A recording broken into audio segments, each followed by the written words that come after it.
প্রিয় শিক্ষার্থী ও অভিভাবকবৃন্দ, মেডিকেল ভর্তি পরীক্ষা ইতিমধ্যে শেষ হয়ে গেছে। কি পরিমাণ মার্কস পেলে আপনি সরকারি মেডিকেলে ভর্তি হতে পারবেন এর অতীত পরিসংখ্যানগুলো চলেন দেখে আসি।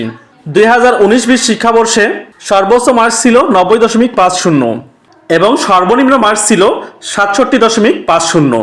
20-21 শিক্ষাবর্ষে সর্বোচ্চ মার্কস ছিল 87.50 এবং সর্বনিম্ন 68। 21-22 শিক্ষাবর্ষে সর্বোচ্চ মার্কস ছিল 82.75 এবং সর্বনিম্ন ছিল 72.25। 22-23 শিক্ষাবর্ষে সর্বোচ্চ মার্কস ছিল 94.25 এবং সর্বনিম্ন ছিল 68.50। 23-24 শিক্ষাবর্ষে সর্বোচ্চ মার্কস ছিল 92.50 এবং সর্বনিম্ন 67। এবং সর্বশেষ 2024-25 শিক্ষাবর্ষে সর্বোচ্চ মার্কস ছিল 90.75 এবং সর্বনিম্ন 72.25। এবার সামগ্রিক বিষয় বিবেচনা করে আপনি চিন্তা করুন সর্বনিম্ন কত মার্কস পেলে আপনি সরকারি মেডিকেলে ভর্তি হতে পারবেন। তবে ধারণা করা হচ্ছে 70 কিংবা তার বেশি পেলে আপনি সরকারি মেডিকেলে ভর্তি হতে পারবেন। আগামীকাল রবিবার বিকেলে কিংবা সোমবার সকালে ভর্তি পরীক্ষার ফলাফল প্রকাশিত হবে।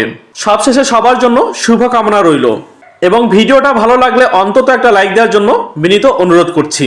ধন্যবাদ।